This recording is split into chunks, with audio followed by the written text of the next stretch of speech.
Hola, ¿cómo estás? Espero que te encuentres muy bien. Hace algunos días, Xiaomi presentó el Poco F2 Pro, un smartphone de alta gama con un precio realmente contenido. Quizá el smartphone de alta gama más barato que puedes encontrar en este 2020. Pero incluso antes de su lanzamiento oficial, muchos entusiastas de la marca Poco con el F1 tuvieron la molestia porque en realidad Xiaomi está renombrando el Poco F2 Pro cuando en realidad es el Redmi K30 Pro. Obviamente los fanáticos de la marca Poco arremetieron contra Xiaomi a principios de este 2020. Pero esto no es la primera vez que una empresa renombra a un smartphone. El cambio de marca es una estrategia frecuente en el espacio de los smartphones y generalmente se realiza porque algunas marcas no son tan populares en algunas partes del mundo.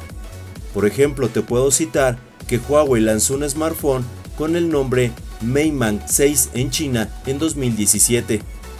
Pero Meiman no se conoce fuera de China, así que ese smartphone cambió de nombre a Mate 10 Lite en Occidente y Nova 2i en Malasia. También lo puedes apreciar actualmente con el Huawei P40 Lite, que en algunos mercados se denomina Nova 6 SE. Así es como las marcas cambian el nombre de los smartphones de acuerdo a la región donde van a vender el smartphone. Aclarado ese punto, el Pocophone F2 Pro se presenta con el mismo diseño del Redmi K30 Pro. En este caso te encuentras con una cámara retráctil que además al accionarse le toma solamente 0.58 segundos. Esto le proporciona un aprovechamiento frontal del 92.7%.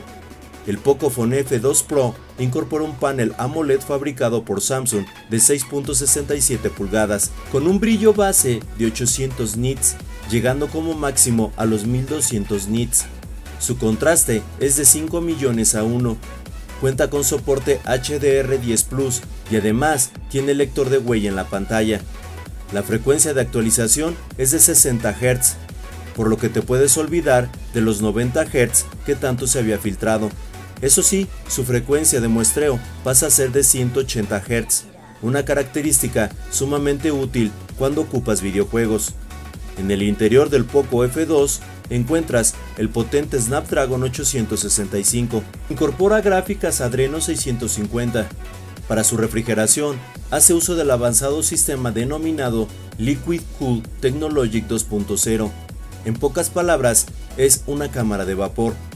En combinación con el último procesador de Qualcomm, hay versiones de 6 y 8 GB de memoria RAM LPDDR5, que a diferencia es una tecnología que es capaz de alcanzar una transferencia de 50% más rápida que la memoria LPDDR4. El Pocophone F2 Pro se vende en dos versiones, de 128 y 256 GB de almacenamiento interno, UFS 3.1, una mejora bastante importante que representa un menor consumo energético frente a otros tipos de almacenamiento y una mayor velocidad de transferencia de 2999 MB por segundo. En el apartado fotográfico, el Poco F2 Pro destaca por su sensor principal Sony IMX686 de 64 megapíxeles. En combinación, se añade un sensor angular de 13 megapíxeles, un sensor macro de 5 megapíxeles y un sensor de profundidad de 5 megapíxeles. Eso sí, no cuenta con estabilizador óptico OIS. El Poco F2 añade soporte HEIF como formato para las fotografías y soporte para la grabación de video en 8K.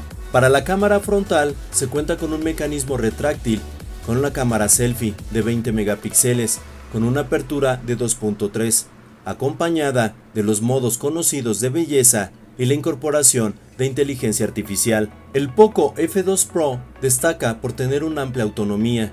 En su interior encuentras una batería de 4700 mAh con carga rápida de 30 watts, capaz de cargar el 100% en tan solo 63 minutos.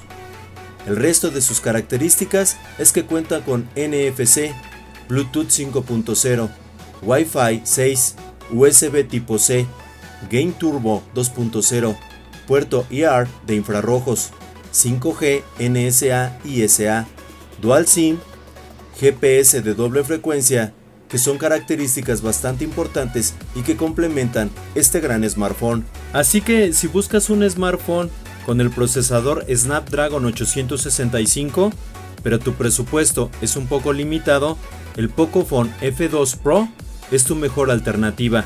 Tiene características muy sobresalientes. En la descripción de este video encuentras 2 enlaces para poderlo conseguir online. Y por supuesto, la ROM es libre. Es ROM como sale el smartphone de fábrica para que no tengas absolutamente ningún problema para actualizar tu smartphone. Damas y caballeros, están ustedes informados. Agradezco mucho tu tiempo, atención y preferencia hacia el canal. Muchísimas gracias. Deseo que tengas un excelente día. Hasta pronto.